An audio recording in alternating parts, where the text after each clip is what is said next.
what y'all see when I walked in, I was actually designing the case. A lot of people ask, like, do you play a heavy role into designing a lot of your cases? I do. Why? Because over time, I started to learn that the whole term cosmetics and aesthetics is really derived around, do you want to see things better? Do you want to make a smile look better? Do you want to have your patient happy? And no, there's no two smiles are the same.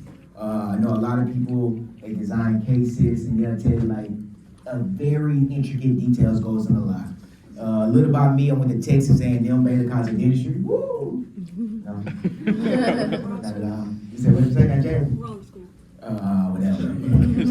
She just swear Baylor is so old and the lecture hall is in a dungeon. Yeah, that's why y'all didn't go. Let me get y'all had a chance to go there. They all wanted y'all, y'all chose Houston. Wow. You know, you glad I know. Well, guess what? I'm glad you didn't go there. We didn't want you. My passion. Did I always have a passion for dentistry? No, not in school. Like, who has a passion for dentistry in school? You do?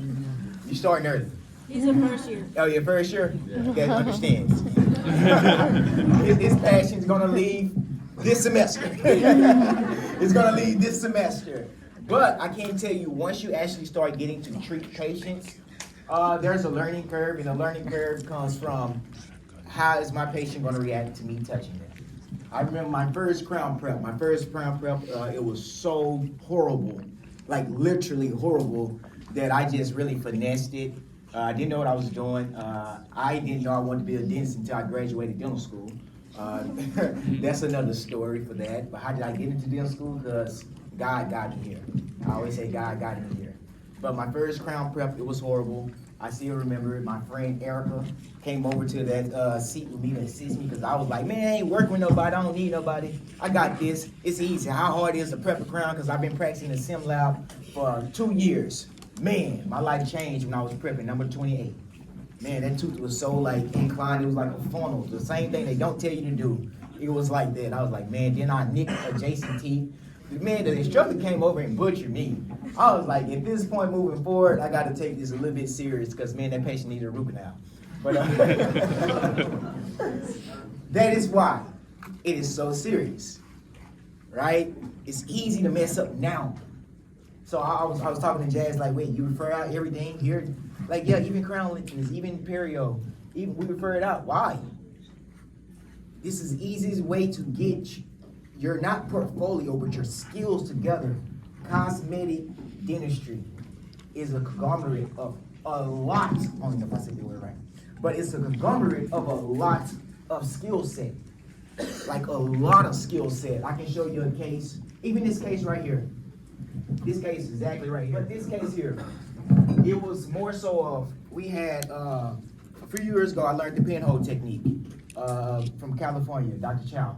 I learned this technique. I learned a lot of more techniques, tissue grafting, root canals, crown lengthening, but the main one was that, at that time, was actually the pinhole surgery because we had to regenerate from the lost recession. So going through these cases, it's like, yes, I can restore you, but every instance isn't a crown. You can't just say, I'm gonna put a crown on everything and make it look good. No, because I've seen some lab techs, I've seen some dentists think that just prepping the crown is gonna make it look cosmetically driven, but it end up when they get the case back, it's ugly. The clinical crown is too short, which means there's no retention, which means the patient is mad because they're grinding and the tooth come out. All those things come into factor when you're doing a full mouth rehabilitation. That is one of the, man, this is hard. He had an open bite at the time. All right, why we didn't elect to do orthodontist surgery on this case? Because compensation. That is the biggest thing I want y'all all to take from this course, not even the course, but this lunch you learned today is compensation. You got to give a little to take a little. You got to understand where I want to see this case. You got to start with the end in mind. My girlfriend always tells me you got to start with the end in mind. In this case, I want you to close your eyes and visualize how would you want this case to look, not starting with, not ending with that. You're going to want to hope to end with that, but it took so many disciplines to end with that. So I had to say, what's in my tool shed? What's in my tool shed? Oh, I know I have for a fact, I gotta do pinhole surgery, which means this tooth here this tooth, this tooth, this tooth, I can regenerate. Oh, but what if I overcompensate? What if I overcompensate the tissue graft? That's even better because I can help close his bite. You see how I use something that looked like a native, like, oh, I'm gonna have to do ortho, to where he was gonna need crowns and veneers on his teeth anyway. He was coming in and get his whole mouth restored. So I said, you know what? Why go ortho? He have an open bite. Don't do ortho. Don't do ortho because, trust me, don't do it. You don't have to do it. And what we did was, can you go to the second slide? We overcompensated on his surgery. So with us overcompensating on his surgery, it now set the gingival margin, and I can leave my crown margin at a different height now. You see the difference? To where I didn't have to go through a whole 8 to 12 months of ortho, to where I allowed the compensation of one of my skill set to get me where I need to get through this whole rehabilitation phase. So that's why I say we always think cosmetic is just prepping veneers. Let's see who have the best margin. But what other tools you have in your shed to even do a crown lengthening? I'm gonna show you a case where we did a crown lengthening. Can you scroll down for me? Everybody likes to see the I'll talk about this case later. All right, this right here. Go to the right, you're right there. So, this case was funny. What do you see on the top? I see a cantic smile. And I see a smile to where she hated this. She hated that her smile went up like this. That was one thing that she said, how do we fix that? By just doing crowns? No, if I do crowns, guess what? I'll fix it down here, but what about at the top? What about at the top? People want the compensation. So the whole thing of redesigning smiles is, how do I get a gingivectomy or a crown lengthening? How do I diagnose it? How do I diagnose between the difference between a gingivectomy and a crown lengthening? Because if you do a gingivectomy and you remove a lot of tissue and you think it's good, I'm telling you, 6 months from now it's growing back. It's growing back. Because if you remove tissue, you gotta remove bone if it's too much. In my history, I kind of learned that anything over 3 millimeters of gingivectomy removal is gonna need a crown lengthening. And that's just when you come to restoring the case. So in her case, she had an old composites and crowns in her mouth. She didn't like them. She wanted to get rid of them, but her main concern was when she smiled, she saw a cant and it slammed it to her. So the disciplines that we used on her was, all right, compensation. I may got to do a little small gingivectomy, and she got a deep bite. Like, man, how do you fix all these things without seeing ortho first or this? Do I refer everything out? But she came to you from Mississippi, and she drove a whole way, right? She drove from Mississippi to come see you specifically, and you got to tell you, well, I got to send you back home to Mississippi and get your ortho for 8 to 12 months. And after the ortho, I got to send you to my periodontist so you can get the crown lengthening and the gingivectomy and deep cleaning. Then by the time she come back to you, you know what? One dentist is going to be on poster by then. She's going to want to stay near home. So we always talk about case acceptance. Your case acceptance comes from your confidence and your skills. You got to be confident because the patient sought you out. We're on Instagram, we're on everywhere. If a patient calls you from Alabama or New York, they're seeking you out because they want to come to your community. So if they want to come to your community, you gotta keep on motivating yourself to get better and better, because every case I want to get better.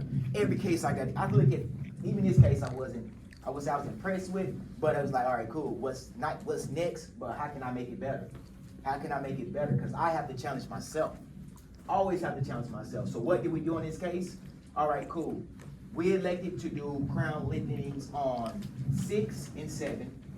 We did gingivectomy on, I believe, 8 and 9, and we did gingivectomy around on this area 8, 9, 10, and 11. So when we did crown lengthening in this area, it's reduced the overbite because we brought the crown up. We brought the crown margin up and we reduced the overbite.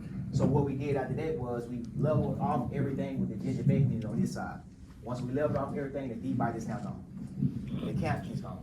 So now when she smiled, everything looks good. We actually had to make sure that she was in centric relation. So all those things really matter about the bite because you're changing someone's whole smile. You gotta think about it. We added a bridge right here on the bottom side with that missing tooth. We did so much to this smile. So that lets you know, like, all right, cool. Y'all wanna be cosmetic dentists, y'all wanna be, I look at total mouth rehabilitation. Once you get that, along the way, how long did it take? What courses did you take? Time. Patience was my course.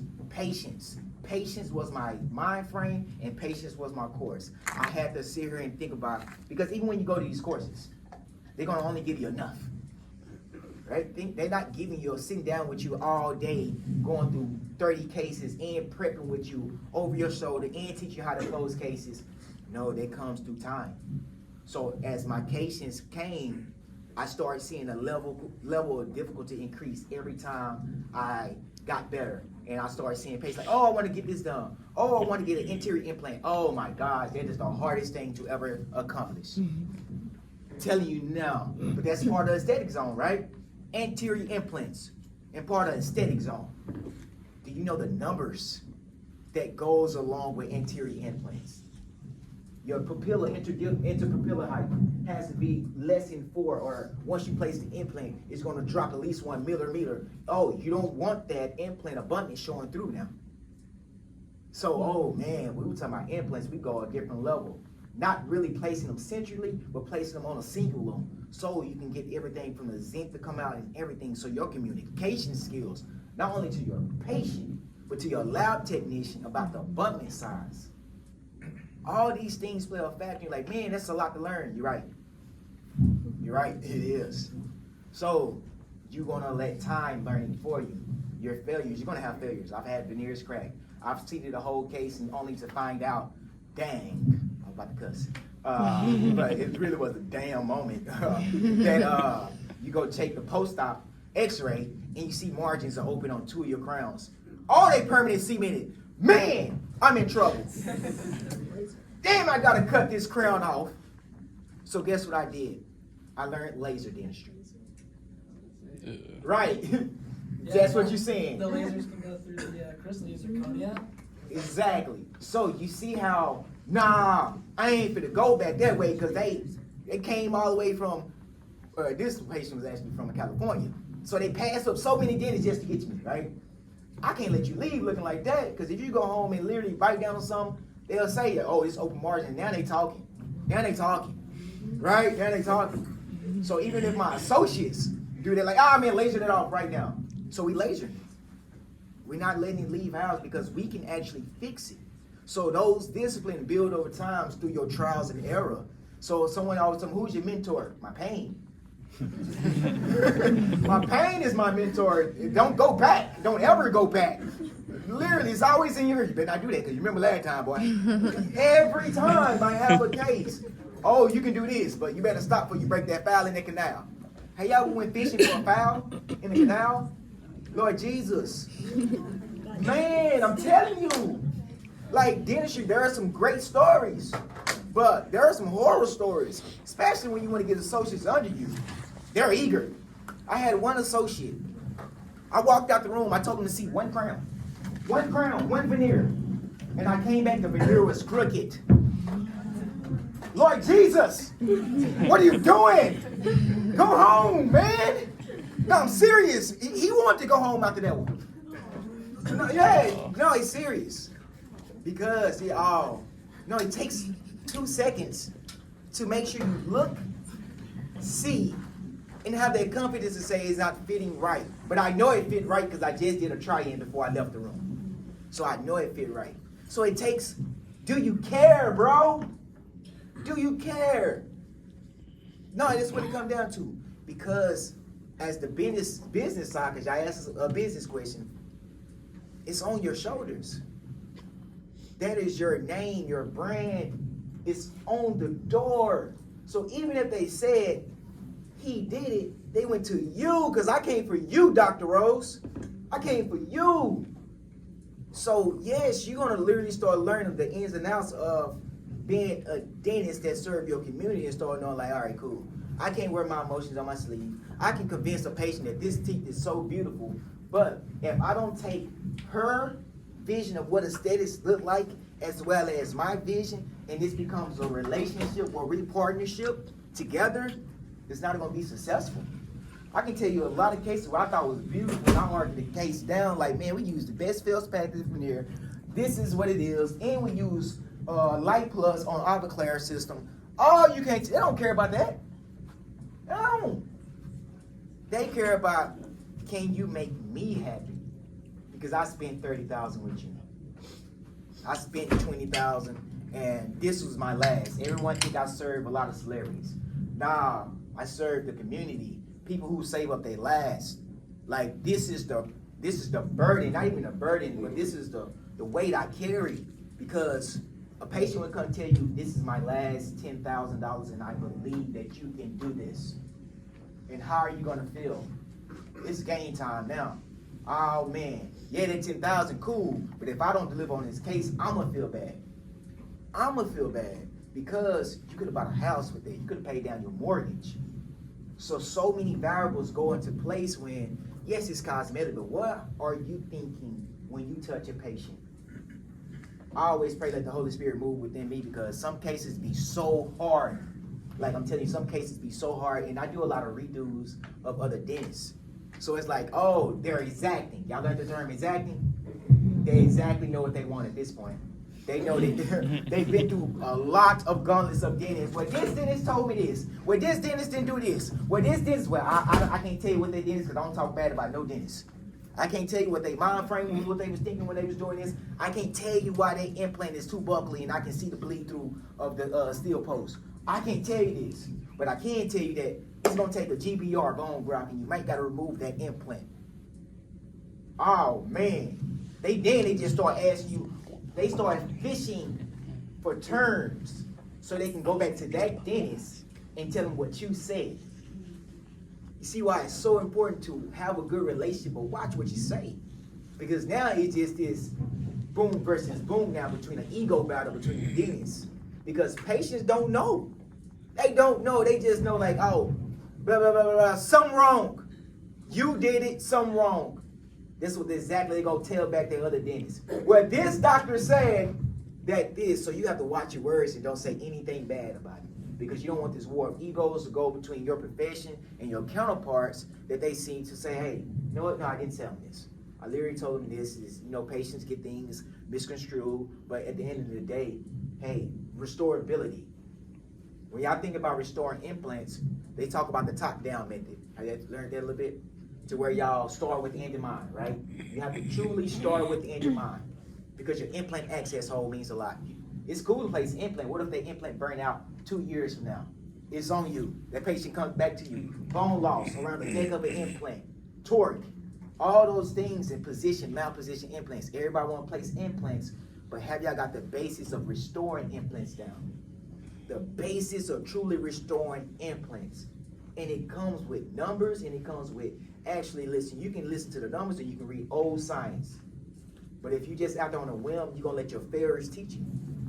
You're going to let a lot of failures teach you. You're going to see bone loss more than 2 millimeters around that first year, and you know that implant is going to fail. Just based off, you didn't put this patient in long century and you didn't place this implant in the right position to even do this. A lot of people, a lot of oral surgeons, they search for bone. But as the dentist, it's the location specific. Do you need a tissue graft? Do you need a tissue graft? Do you need a bone graft? Do you need a GBR? Those things you have to really consider when you're doing the whole total mouth rehabilitation. You see another case? Y'all want to talk about CD Lamb case? CD Lamb case is actually straight. Man, I'm telling you some real stuff. CD Lamb, I can't say this on camera. See, this is why. I can't tell y'all the real about these, like a lot of my clients. But, his smile, he came to me his rookie year. And he wanted his whole smile done. I can't show y'all pictures of his before, but he just visualized. He had a lot of gaps, right? He had a lot of. If you go back and see CD Lamb old teeth, he had a lot of gaps. He had a lot of buck teeth, but in the whole restorability of his smile, we really wanted to just go super natural. So we went a little bit 1 millimeter short on the laterals, and still kept his canines in his central at just about the same height. Now, what it looks like always, a lot of people, the canines and the centrals are the same height. They're not. They're not. The canines are a little bit shorter on the incisor part because it makes up for it on the gingival side. Makes up for it on the gingival side because you want a nice curve of speed. You want a nice curve of speed. When a person smiles, they should not have their canines hitting their bottom lip. The canines should not hit the bottom lip on a patient's smile at all. So when we're doing it, we want to make sure they smile. This is the first thing I do when I'm doing smile design photos. Smile for me because I need to see where your canines land at and how we're gonna make this look better. That's the fourth. That's the thing they come to you for better. Anybody know that a lot of lingual anatomy plays a huge role into how your facial buccal side of your teeth look? I can tell if a tooth is too fat just by looking at the facial side, knowing that it's lingually too fat.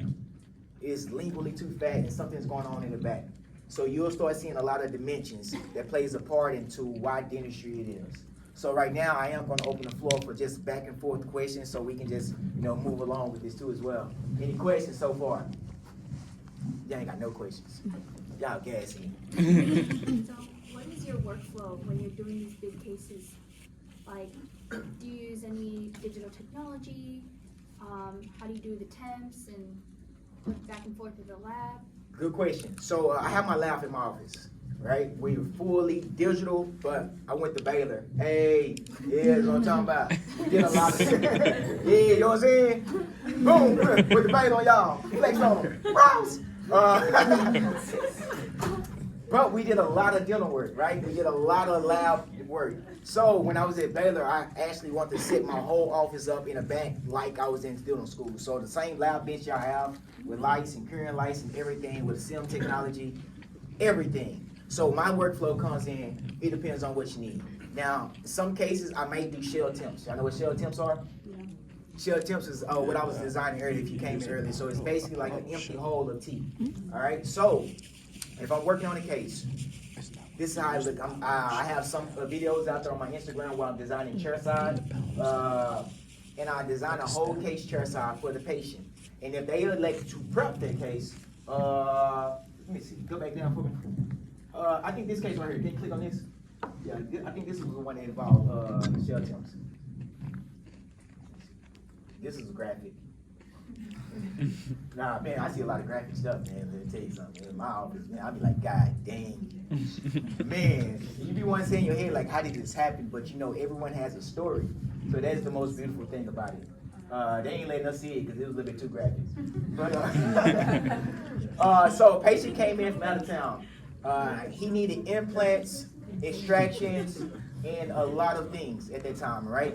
So what we did was we knew we was going to place implants on this patient, but we wanted to see, it's all about losing bite. The moment you lose bite in a smile, it is hard to restore. Do your patients like dentures? Any patient like dentures? No, they don't. Don't. So think about losing bite and you placing implants. You can't take that out. You can't. So, and it just always becomes this search for bite grappling and everything. Let me see, I'm sorry, a case that I worked on. Go on. Go back up. Here's a case that I worked on. I actually like, go up, come on, go up. Go up again. This is actually a football player too. He actually played for the Dallas Cowboys too. We can work on this case. So, I hated this in the end. That is, we changed a lot, but I had ended up adjusting it too when he came back because it sat on his lip too much. Hit the next one. So, in this case, I actually have put up on my laptop. We did a lot of conversation with his gums. Let me see this right quick. So, we did a lot of conversation. So, to end up with our final results, I was so pleased. We had this tooth number 22 and 27 at alignment. He needed a crown lengthening at the bottom. He needed a crown lengthening at the top right here. And this tooth was actually a lot more up on versus tooth number 7. So you look at 7 and 10 out of whack. 8 and 9, discoloration means calcific metaphoresis done on tooth number 9, which means he had to get a root canal, basically. Then after that, this tooth, do we elect to do braces, or do we actually trust the whole floor and actually trust our veneers? In this case, we actually did a lot of crown lengthening and veneers. So on this case, I'm gonna show you some shell temps that we placed on him. So these are shell temps, all right? Why did I place shell temps on this patient? Because it allowed the gums to heal. So in this patient right here, I literally designed his case for him chairside. He's a Dallas Cowboy player. He did not want to go around with yellow temps. Anybody seen their patients walk around with yellow temps? Ugly, stained, look bad when you smell on camera. Man, he hated that. So I was like, all right, I got a solution for you. If you come in, everybody want to know how many patients I see a day. About one. The laptop died. About one patient, 1 or 2 patients a day, depends on how I'm feeling. And if a new patient comes in, I always push them to my dental associates now, because now I'm in the phase of just teaching dentistry. All right, so he came in, I was like, hey, if you come in, I got to see you at 6:30 in the morning, and you're going to be the only patient I work on, because designing shell temps chairside, Takes about 30 minutes if you're pretty fast with it. I've gotten pretty fast with it now. I designed him some fangs for Christmas. He's like, bro, you really good at this. I mean, Halloween. I designed him some fangs for Halloween. He's like, bro, you really good at this. I like, that's an insult. He's like, I saw where you started last year, but now you really hard with this. Like, bro, that's a backhanded compliment at this point. Like, you really good. You in your bag now. I thought I was in my bag last year, man. But that's how you know your surroundings will tell you if you're better or not. Like, I didn't have to. They come in and tell, like, hey, you on your bench now. I'm like, yeah, you know, I went to courses. I went out trained. I've been in the lab studying. So, but on his case, we did a shell temps before we actually did the finals. Why? Because it allowed him to see how he can look. It also allowed him to be the celebrity that he is, in a sense. And it allowed him to smile fully. And that thing right there, that extra investment of energy would give us word of mouth.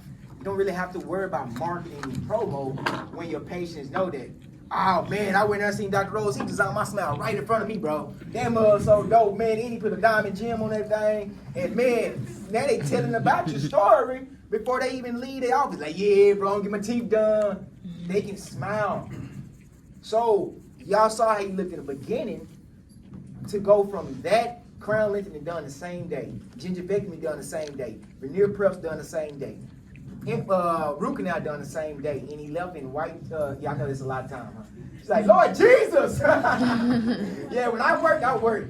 All right, when I work, I work, and that's my whole motive in my head. Like, hey, we finna get here and do a lot of work, so it don't be, oh, prep veneer crown, prep veneers all day. Like, nah, bro, it be like, I got to figure this out because you came to me. But over the years, I have a lot of skills. I have a certain set of skills. You know, y'all watch taking them. That's a dang shame. All right, but you have to have a certain set of skills that would literally get you from point A to point B through each and every case. All cases aren't the same. I have cases with anterior teeth are blown out. I have cases where back posterior teeth are blown out and no bite. And they want to redo they all on X denture, but they don't know the screws that we use, that was used from the previous dentures. So in that case, I do take a cone beam and I allow the technology to tell me where to guide the access hole, where to open this up. A lot of people don't do screw retained dentures. A lot of people don't do screw retained implants. Oh man, it makes it hard for the clinician now, right? Because I got to go in there and find that access hole. So technology plays a huge role in my office today. From my work lab flow, from my back lab to my office. When a patient walks in, we're deciding what they want because the process of understanding a smile design you gotta do photogrammetry. That's the first thing you gotta do. You gotta document these cases. You have to, because the liability side now, forget I just wanna show the before and after. It's like, bro, do you know what you expected? And did you know what you get? This is a miracle in between here, man. They don't see it that way because they have a vision in their head of what it's supposed to look like. So your first job is to get their vision out of what they need. You gotta put everything you have inside off to the table, and you gotta become one with the patient. You gotta literally hear them and repeat the last 3 words of what they're saying. So it lets them know that you're listening to them. You gotta know, like, oh, so you want they can say, yeah, I want a new brand new teeth all white. Oh, so you want a new smile, brand new teeth all white. You gotta do that.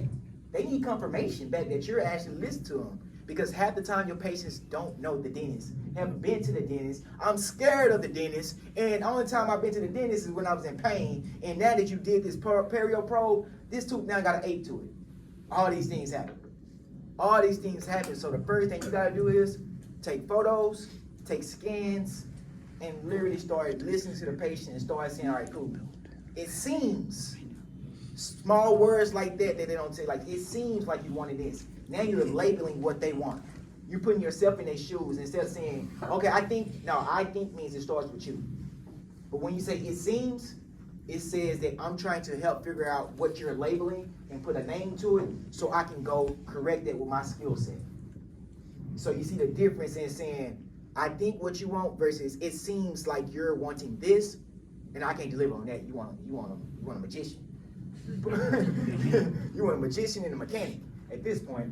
Or the inverse of it. Like, I think you want this in patient. By the time you go through the whole case, they can love it or they can hate it.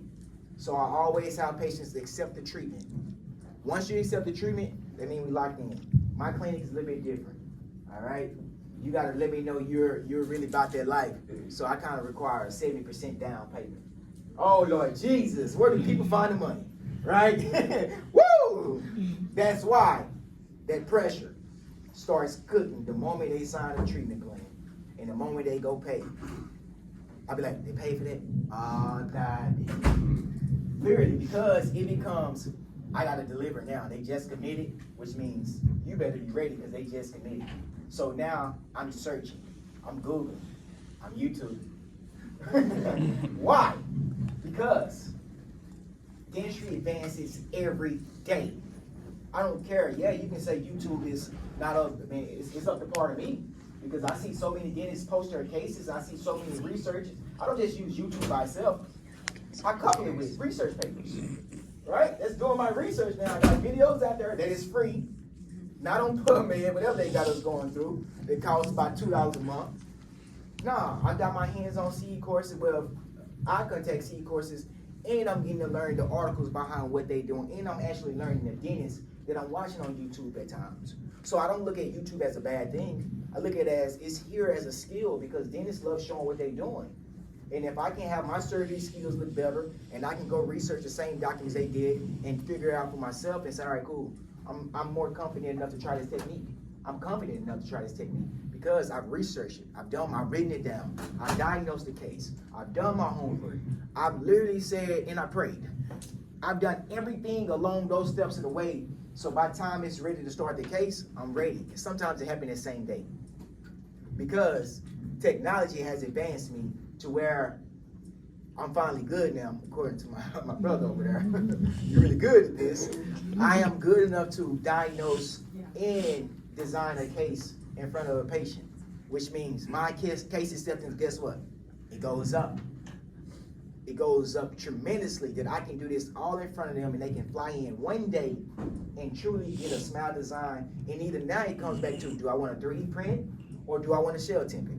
I can 3D print the whole model I designed for them and go do some acrylic temps their side. Or I can say, you know what? I feel comfortable enough to design this case, merge all these information, align these meshes. It's called meshes when you align them. Align this mesh with the prep mesh and do some shell temps. It all depends on where I'm at in my skill set. Now, have I prepped cases in 30 minutes? You dang right. But there's been time where I always say you have to operate in a flow. What is flow state? Everybody heard of flow state? You know what it is, right? With greatness, right? So that's why I pray before I do anything, because it moves, right? It moves. The whole thing in you, when you connect your brain and your hand unintentionally, just because you love this stuff, it is gonna flow for you. Like the crown preps are gonna look like butter. I wish I could show you my crown preps because I did prep them on my phone. If you hook my phone up, I'll show you.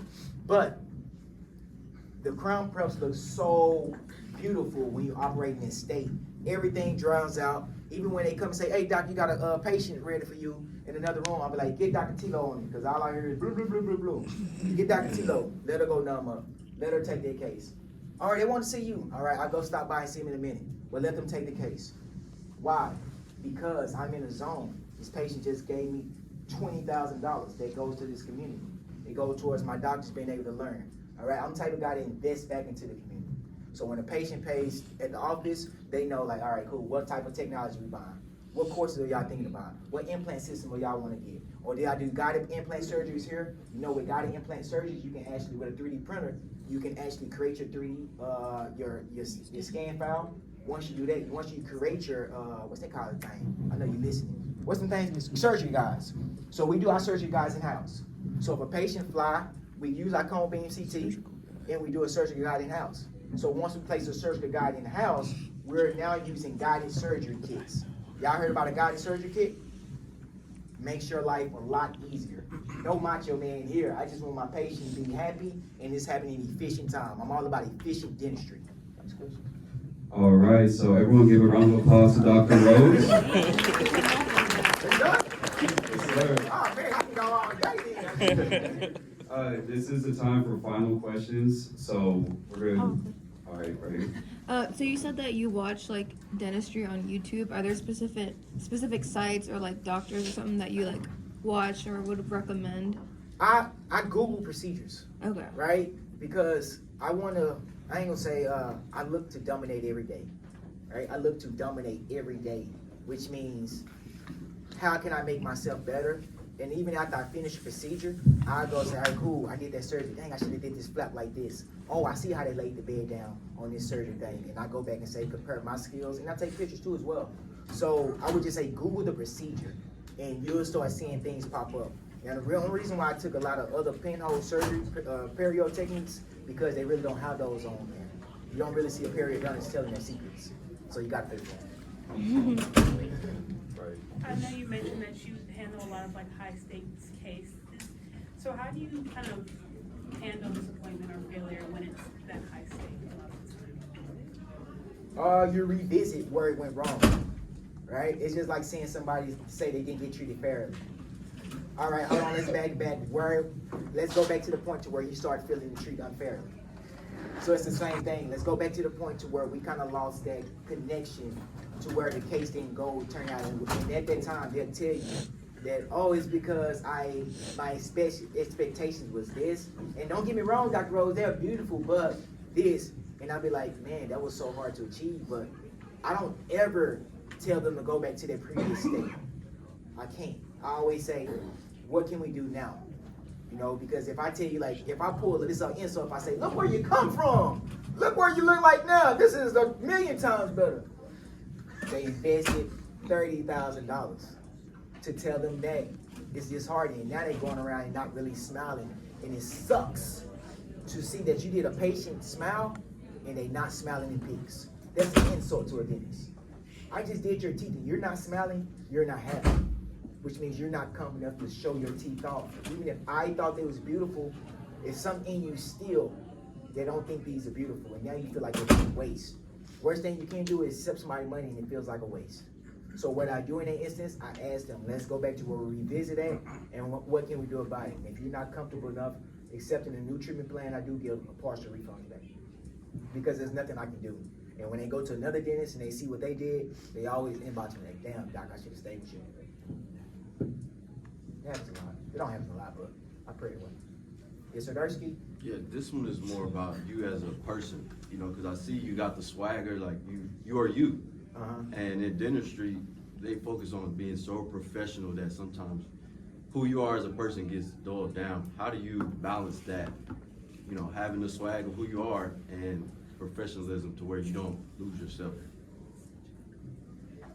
I say this right here. The loss of yourself is gonna happen because you don't know the way. Like, we are living life on the go. Like, yes, we know, like, you gotta know what guiding you. That's the most important when I talk about Christ now. But you gotta know what's guiding you, because literally, y'all all are setting paths for yourself right now. No one is gonna be you. No one is gonna be you. So you're gonna get lost. How many times you got lost with GPS? Literally. So to think that your life is not gonna navigate that way, you're gonna be completely misunderstood. But if you use your thorns from the past, your tormentors, to be your mentor, then your next pass is, all right, I know from my past, this hurt you. This hurt you from my past. So what I go now moving forward is how I present myself. And I always talk about community, right? We all have a community within us. It's something that's called, there's a seed planted inside you that's ready to blossom, right? Your seed is a tree one day. It's gonna literally foster and shade so many people in your dental home. So you knowing that is, your community is gonna come to you. You don't even have to go out there and search for it. The moment you start searching for it is the moment you lost. That's the moment you lost when you search for the community. They come to you, just know what's guiding you. That's all I always tell everybody. Know what's guiding you, know what spirit is guiding you. Is it the spirit of the Holy Ghost or the spirit of greed? Greed happens in dentistry. It happened to me. I can tell y'all straight up, it happened to me. Man, listen, at one point in my time, in my career, I used to do about 4 cases a day at $30,000 a day, which means I was netting about $120,000 a day, right? So, hey, yeah, they get to everybody, right? They're like, God damn! Why you think I just walk around him? Shoot, you know, like more like, boy. Like I was in my own bank at one point. Seriously, but then you'll know like the trials and tribulations and learning life will have you lose it. Why you getting lost and searching for things? And I say, don't search for it. Just be you, but know what's guiding you. And when you have those principles in place, that's why I refer to the Bible, because it gives you so many principles to live by, and it guides you along the way. We all gonna get lost. It's about how we find back to that road and we figure out what's inside us. And that's what you're gonna figure out what you're made of. I love it. Like, I love waking up saying that, oh, it's a lot of pressure on me. Every day is game day. Every patient is a game day patient to me, especially when they drop their mortgage on the line, when they fill out care credit and knowing that that percent is gonna balloon if they don't pay that out in a year. So every day is game day to me once I touch a patient. So I gotta deliver, because you gotta feel good paying them $200 off after 3 years or every month. It's cool, that elation, cool in the beginning, it's the end. All right, let's give a round of applause for Dr. Rose.